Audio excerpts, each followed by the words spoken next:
Coach Vance here. We are going to go over all the contributors to energy expenditure. Right? So a lot of people have kind of a poor understanding of total metabolism that people get throughout the day, whether that's exercise, how much of it is sitting, how much does diet and these type of things, your hormonal balance and all that kind of stuff play into your energy expenditure, which is why people are very poor at actually calculating their energy expenditure because they don't have a complete picture or understanding of everything that goes on for a day. So even calories can kind of get confusing for people because you hear YouTube doctors and whatnot saying calories don't matter. Then you have people saying just get into calorie deficits and you'll lose weight, get into calorie surplus and you'll gain weight. Everything comes down to calories, but the word calorie is kind of confusing when we're talking about energy expenditure. The calorie is a very small unit of energy. So when we talk about energy intake or expenditure, we typically refer to as kilocalories. Basically, 1 kilocalorie equals 1,000 calories, which is often shortened to just calories. So in plain language, unscientific language, people typically refer to energy expenditure or surplus as calories. So when somebody indicates that they ate 2,000 calories yesterday, they actually ate 2,000 kilocalories, which is actually 2,300 calories. So you might also see this when people talk about kilojoules. 1 calorie equals 4.84 joules, and 1 kilocalorie equals 4.184 kilojoules. So the calories we ingest through our food are kind of broken up into macronutrients, right? If it fits your macros sort of thing. So oftentimes we don't eat macronutrients, right? Unless you're just drinking some juice or something that just has, for example, sucrose or fructose or some of these carbohydrates. You're not usually eating one macronutrient, you're eating several macronutrients, and that kind of confuses people as well because they say, well, pasta is carbohydrates. Well, pasta might have some fat in it, pasta definitely has protein in it, depending on the type of grain it comes from. Or people will say, well, I lost weight on a low carb diet. I didn't eat carbs. I stopped eating pizza. Well, pizza has a lot of fat in it too. So you have to look at the energy that is within the macronutrients themselves. So like a gram of protein is about 4 kilocalories, or calories in plain language. Same with carbohydrates. 4 calories, a gram of fat is 9 calories, and a gram of alcohol also provides 7 calories as well. Our body is able to compartmentalize our energy intake. So we're not a perfect furnace. It's not like throwing coal on a fire and it just burns. We have very distinct macronutrient contributions to different speeds at which energy is utilized, storage of energy. So we store energy in our fat cells, we store energy in our muscle cells. Those could be triglycerides, those could be muscle glycogen. We also have energy circulating throughout the body in our blood, in our triglycerides in our blood, and our glucose in our blood as well. So just eating one form of energy doesn't immediately cause a storage or a use in one area versus the other. So the reason why it's often kind of difficult to find your total energy expenditure is because you can see all the contributing factors to it.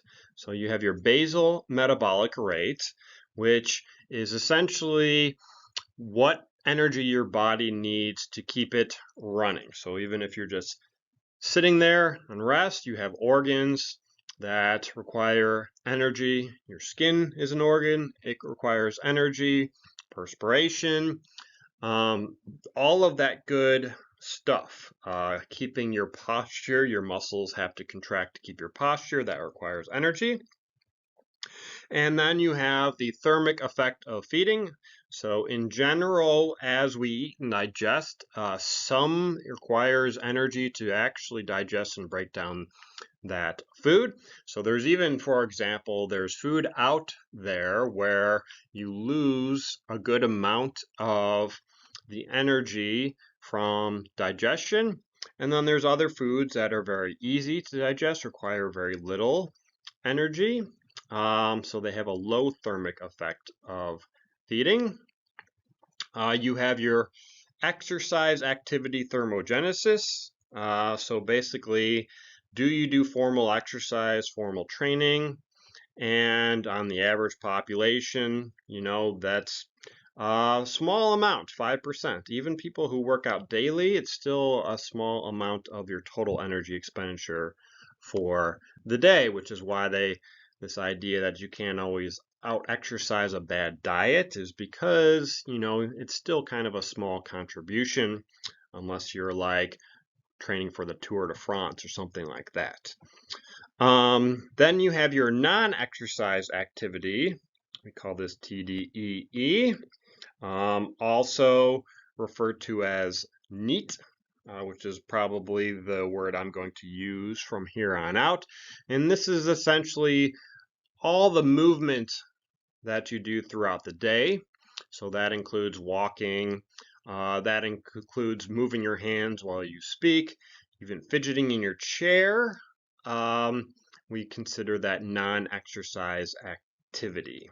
And that actually is a fairly big contribution to total energy expenditure. So to keep these things fairly simple, our resting metabolism contributes to about 60% of daily calorie use. Daily working out, if you're going to do that, is 10 to 15% expenditure. The thermic effect of food is 10 to 15%. So this range depends on the type of foods you eat. And then you have your non-exercise thermogenesis, which is kind of all the rest. And these here, right, your resting daily metabolism can't be changed all that much. The thermic effect of food can't be changed all that much unless you quit eating or period, or you just significantly increase your amount of food you're eating. This is probably kind of the biggest changing factor that you can control if that is your goal. Here's a pie chart discussing that, and you can see the numbers are actually different between this one and the last slide I shared. And I did that on purpose because there is a lot of variability depending on the population that you're measuring. So, researchers kind of use the law of averages. They try to find an average population, but populations are very diverse, so you'll see differences. For example, you might study one population and you find out that they have a higher NEAT level, and you might find that another population, for example, has a lower metabolism, resting metabolism, or a higher resting metabolism. So when we're thinking about energy expenditure, we really want to focus most on things that we can control, right? So for the most part, we can't control your resting metabolism, at least not in the acute sense. So we want to look at things like exercise and NEAT. So question is typically like, well, how many calories am I going to burn when I exercise? So if you're doing For example, aerobic training or cardio, to use kind of layman's terms. We know that steady state cardiovascular training at around 70% maximum heart rate. There's a lot of variability in this. So we'll just try to consider it like you're training hard enough so that you can talk to your neighbor, but you're not really training so hard that you can't have a conversation, or it comes out to be close to 65% VO2 max and that sort of thing. We know that it burns about 9 or 10 calories per minute. So for example, if you did a 40 to 60 minute session, that would burn between 400 and 600 calories. All right, so a little bit more than strength training, right? High intensity interval training burns about 25 to 30% more calories if you're going the same amount of time. Of course, higher intensity, you're going to burn up not only fatty acids, but you're also going to be burning up a lot of carbohydrates, glucose sources as well. But you can't sustain it as long, or at least not in a very pleasant way. So the duration typically ends up being half of what you would do with a lower to moderate intensity cardiovascular session. So a lot of times these end up kind of being a wash. HIIT training is very time efficient way to burn similar calories, but it also creates a greater systemic fatigue. It's more fatiguing on your nervous system. It depletes your glycogen stores, and that sort of thing causes a lot more metabolites to be built up into the muscles. So most interventions that compare the two do not find differences in weight loss. So if you did one or the other, as far as we know through the literature, there doesn't seem to be much difference. Obviously, there's a lot of nuance in that because intervals can be different, intensities can be different, which might create some variability between the two. Strength training also does burn calories, of course. There's not as great of a body of literature on calorie burning for strength training, mostly cardiovascular, aerobic style endurance, but from some of the studies we can piece together. Most of these studies show that strength training with standard rest periods, like 1 to 2 minutes between sets, burns about 6 calories per minute. It is kind of difficult to estimate because of individual differences. You have a large individual lifting very heavy weights, essentially, according to the law of physics, would be doing more work. If I weigh 200 pounds and I lift 500 pounds, right? That's a lot more work than somebody who weighs 150 pounds and lifts 200 pounds, right? But it tends to even out because, well, the more weight you lift, the more work you've done. And the higher the body weight you are, just basically the more work you have to do just to move your body weight as well.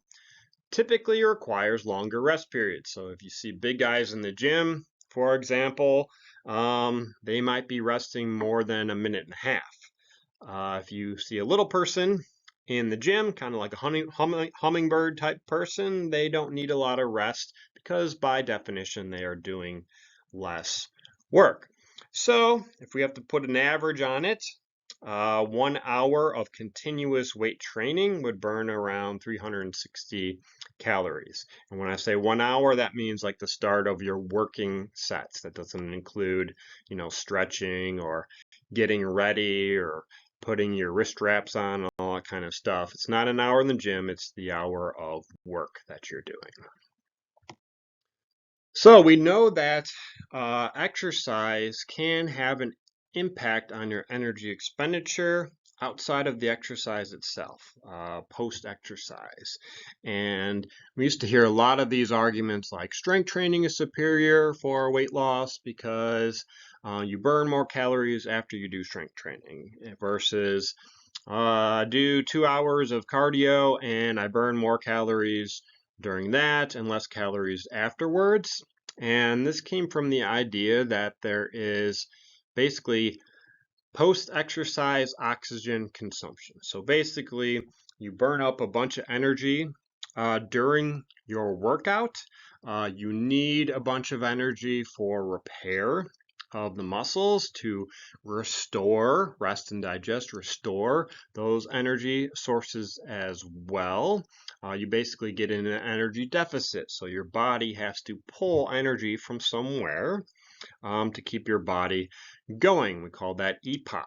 So EPOC does exist. It's greatest for the first 2 hours after training, and then slowly degrades, continues to a smaller degree for up to 48 hours. So it lasts a fairly long period of time, but it peaks pretty quickly within the first 2 hours. So EPOC degrades to 13% metabolic rate within 3 hours. So it's not a substantially long period. And by the 16-hour mark, it's down to 4%. So still going, but it has very little impact on your metabolism, but it does play a part in overall increased metabolism. We're going to look at this a little bit further because this is not the whole picture, not the whole story yet. So one consideration is you can say, well, I want to have a higher metabolism for longer, so therefore I should do more high intensity training. So I can get that EPOC. I can take advantage of it. But the caveat is higher intensity training essentially can burn less calories because you can't maintain very long workouts, right?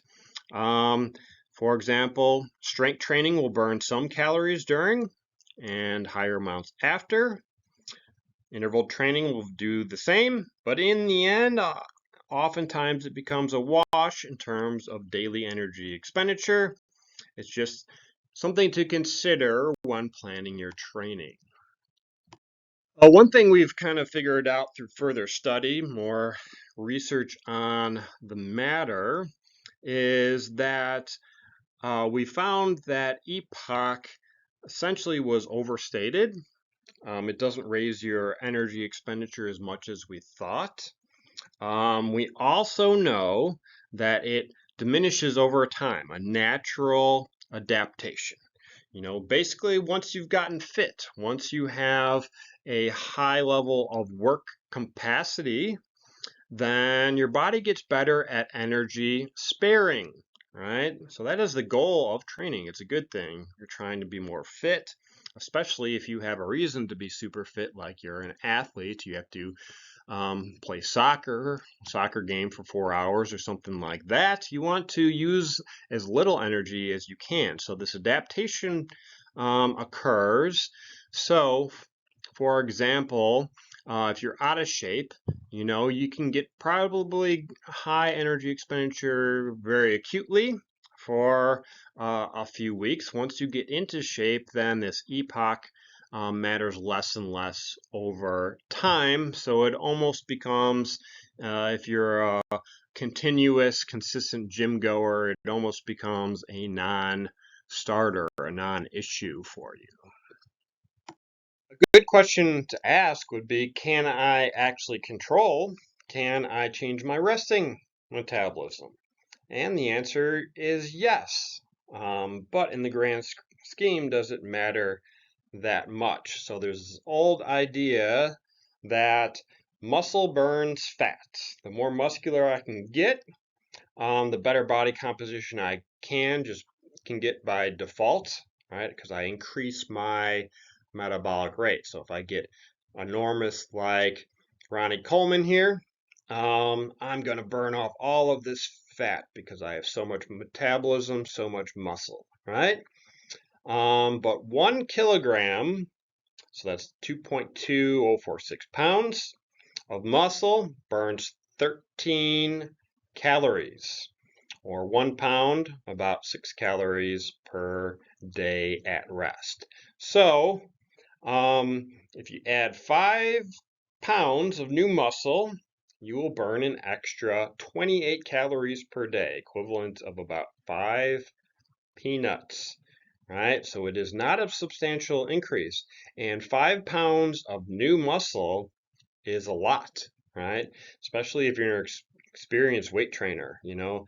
Ask anybody how difficult it is to put 5 pounds of muscle on in, let alone 3 months, but maybe even an entire year.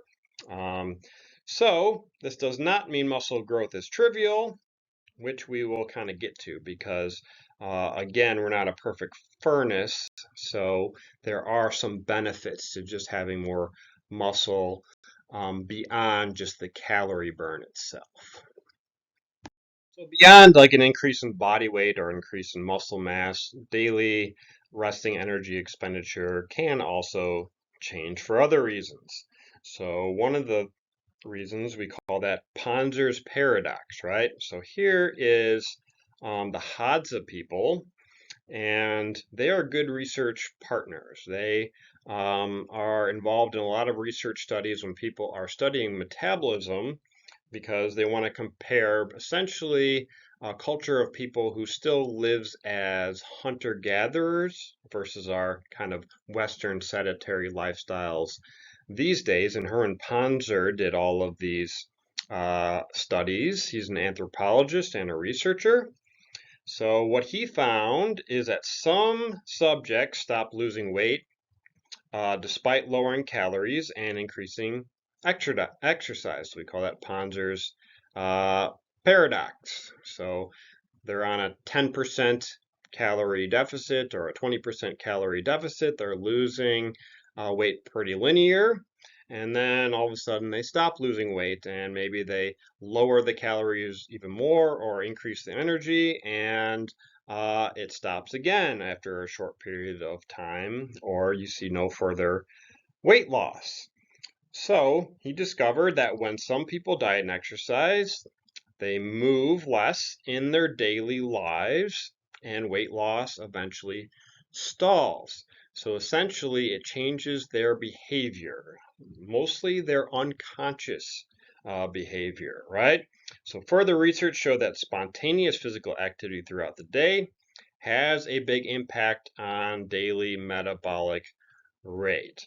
So what can happen is I go to the gym, for example, I spend an hour on the treadmill, I burn somewhere between 300 and 600 calories, and I say, oh, I'm going to lose weight, and my diet is controlled. I'm counting my calories, all that kind of stuff. And I step on the scale and I didn't lose any weight. Well, what could have happened is you did that hour on the treadmill, and then you just moved less during the day as an adaptation. Right? Your body doesn't necessarily want you to starve to death, lose weight. So that's why weight loss oftentimes is challenging. And that is your NEAT. So for example, you can consume less food and your NEAT can go down. You can do more exercise and your NEAT can go down. So basically NEAT is all the human movement throughout the day, sitting and standing up, walking around the house, even fidgeting in your chair. And sometimes you see this uh, with people that, for example, you probably know people in your life that you say, man, they are skinny and they eat whatever they want. So their body, for whatever reason, has a good way of compensating for their eating, for example. So the more they eat, the more NEAT they get, just unconsciously. They don't even know that they're moving more throughout the day, and you'll see the opposite. Somebody will say, man, I barely eat and I can't lose weight. Well, the same thing is happening in the opposite direction, right? Some type of genetic genotype, maybe, or just their kind of behavior in general. So within the population of, for example, healthy desk job workers, there is about a 60% variability in NEAT between individuals. So a huge scientific term and huge variability between people. Some people move very little, and some people move a lot. Some people take a phone call and they pace around the house. Other people take a phone call and then they get in their lazy boy and they sit there. So if you're interested in either weight loss or weight gain, it's actually a good tool to track your NEAT, right? NEAT is not particular fatiguing, so it's not going to cause an excess amount of stress by having a high NEAT. It's not going to impair your workouts to a great degree, if any. NEAT can be used to monitor weight loss and weight gain. So if an athlete, for example, needs to lose weight, they either need to reduce their calories or move more, right? Adding more training volume might not be appropriate, so increasing steps could be a useful tool. It's also a useful tool to make sure your steps don't go down. So before you even start a diet, record your steps. Don't make any behavioral changes, just record your steps. Divide it by 7 days a week. You'll get an average, and then you can see is that going up or down when I start a diet, whether you're trying to gain weight or lose weight. So other than NEAT, your resting metabolism can change based on body weight total. So we've kind of already uh, went over muscle mass, right? So, of course, if Ronnie Coleman adds 50 pounds of muscle to his physique, he would have an increased resting metabolism. But that isn't an easy answer for us mere mortals, right? So despite over 90 years of study, there are a lot of confounding variables to metabolism. A pound of fat, we do know, uses about 2 calories per day. So losing 50 pounds of fat will reduce your metabolism by 100 calories, right? So not a huge amount. But a lower body weight means, by simple physics, you are doing less work when you move, right? So less work will lower your metabolism if you don't increase the volume. So that is one of the reasons why people get stuck in their weight loss. Yes, you lose 50 pounds, right? I lost 50 pounds, I'm all excited, and then my weight loss stops. Well, my calories might have gone down by 100, and so not a significant amount. But if I was doing 10,000 steps and I lost 50 pounds, then each step burns less calories. So your metabolism is going to go down. So you either have to increase energy expenditure or reduce your calorie consumption, which is also why losing weight becomes challenging. In most cases, it is not metabolic damage.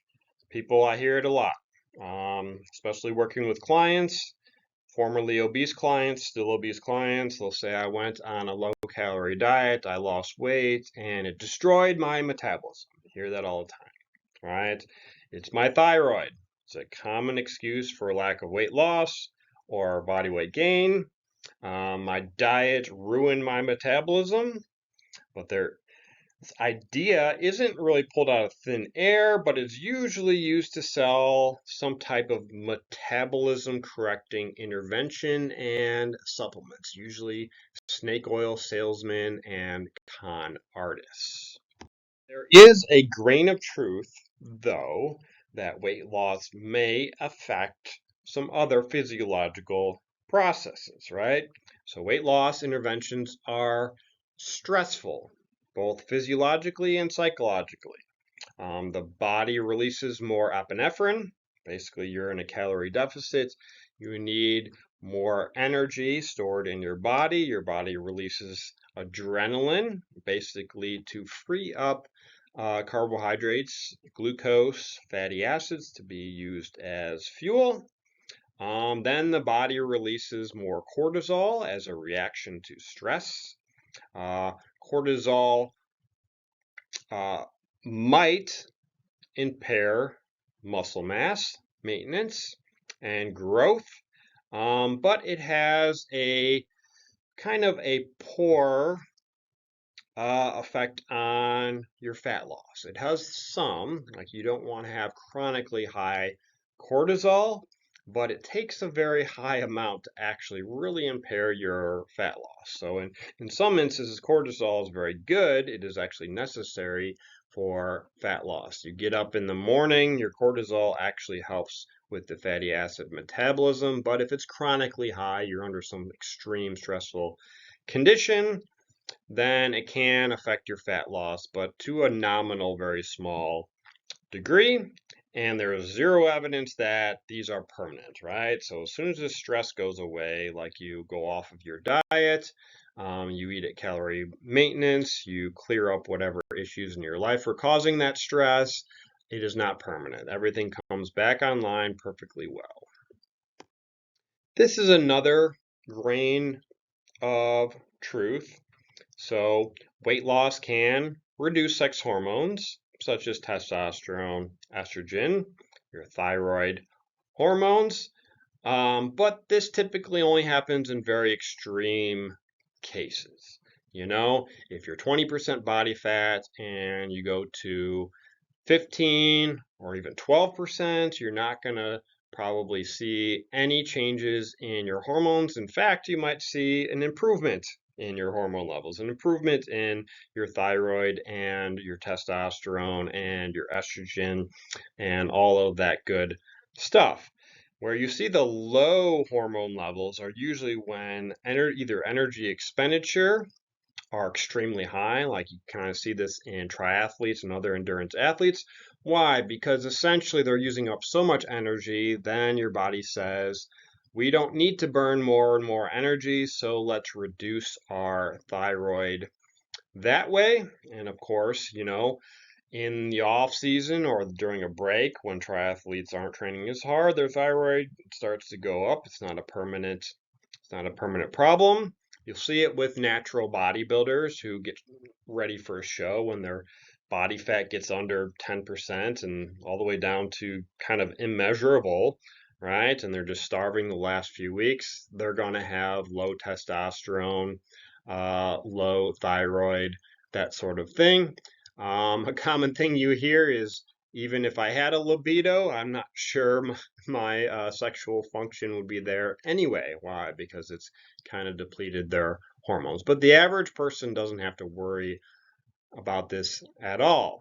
If you are worried, it's an easy solution. Go to your doctor, get a blood test, see where your thyroid is. You know, if you say, well, it's the reason I'm obese is because I have a thyroid problem. Well, they can check for that and they can see if that is actually the case or if it's just your excuse for overeating or underexercising. So the metabolic adaptations that do occur mostly have to do with body weight and the work you're doing. So essentially, the fitter you get, the more efficient your body gets at using energy, basically using less energy. So your metabolism essentially goes down. If you become a smaller person, the work you're doing also goes down. That is some of the benefits of being fit as well, though. Another consideration is the thermic effect of food. So it requires some energy to assimilate food, and some of that energy is also lost as heat in the transport of digested food. So it has to go from point A to point B. It's kind of like the coal falling off of the truck on the way to the power plant, right? So the digestion of food contributes to about 10 to 15% of our daily energy expenditure. So this is one of the reasons why this idea of eating frequently would increase your metabolism. So that is not actually true. Yes, if you don't eat, you know, you won't have a higher metabolism, but you're not eating, so it doesn't really matter. You're not consuming energy. But we know that, for example, if you eat two meals that are together, 1,500 calories each, you will get 10 to 15% out of each of those. If you eat one meal, that's double, that's 3,000 calories, you will get 10 to 15% of that. So it equals the same, right? So whether you eat one meal or six meals doesn't really affect our metabolism.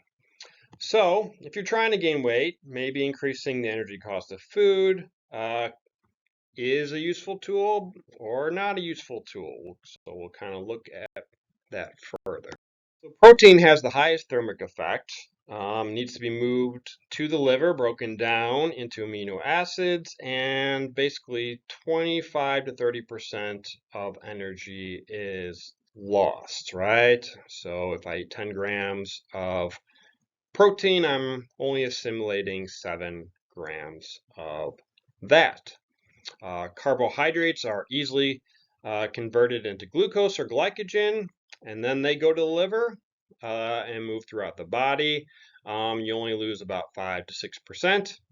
And fat is just broken down into triglycerides quite easily and transported directly into the fat cells.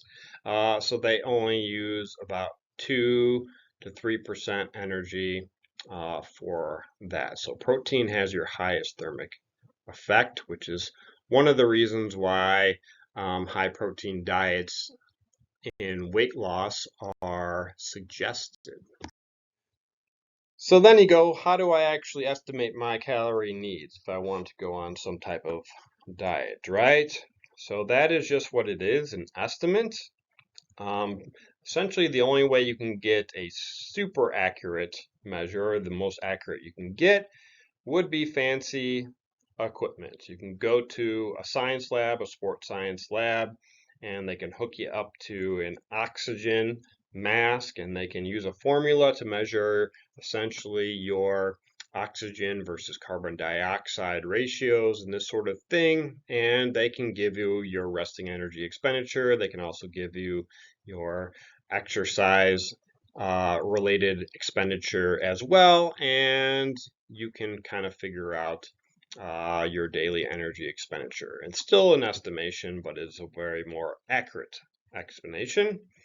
Um, so also exercise varies not just between individuals, but within individuals from day to day.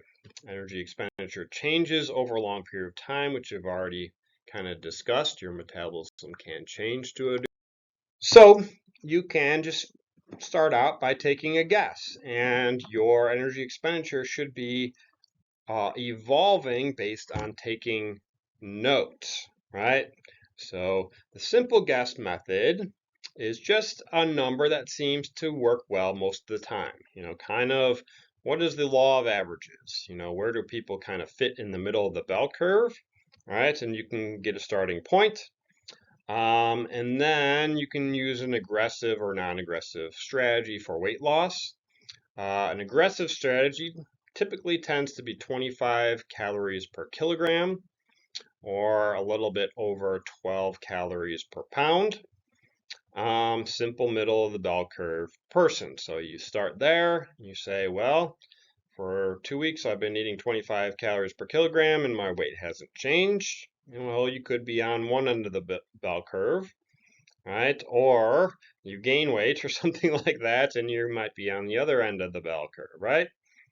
Maintaining your weight is usually about 33 calories per kilogram or 15 calories per pound.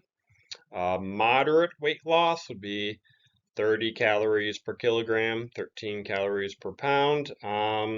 And then, of course, you can go over that 35, 40, 45, 50, more aggressive weight loss there. So once you have this, it's just a starting point. You have to kind of watch the scale and you have to obviously count your calories and your energy expenditure. So here's kind of a table that you can use for that. The internet, Google will give you all types of different calorie counters. There's a multitude of those type of things, and they tend to be very population dependent how accurate they are. So they were basically developed to predict energy expenditure through laboratory research and surveys based on height, age, gender, exercise habits, physical activity, or physical labor. Have a desk job or a physical labor job. All are not perfectly accurate. Some have a lot of limitations. Some have better validity than others. So we will kind of go over uh,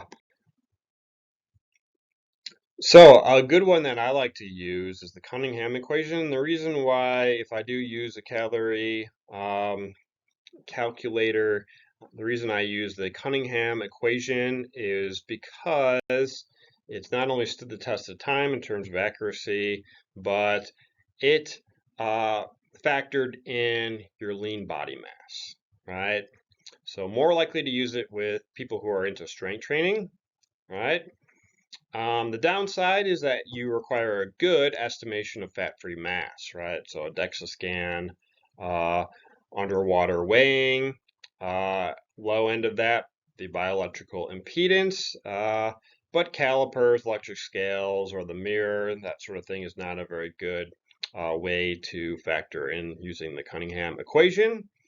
So the equation is 500 plus 22 times fat-free mass in kilograms, and that will give you your daily energy expenditure. The Harris-Benedict formula was basically predicted using the average population, right? So just regular folks. It is fairly accurate for non-lifters, right? The revised equation is based on new data, and the reason why it's been advised is essentially because people are more obese, they have less lean mass, they have more fat mass. It showed better prediction quality in men than women. Men research on men tends to dominate exercise science subject populations, so that could be why it didn't apply as well to women because most of the testing was done with men. It still has an accuracy of about 67% rating, um, but is more accurate in modern populations because of other factors like obesity and diabetic conditions. Right? So you can see, 67% means it'll probably be fairly accurate with the majority of the population, but not with everybody. Right? And so here is the formula here, which you can find online.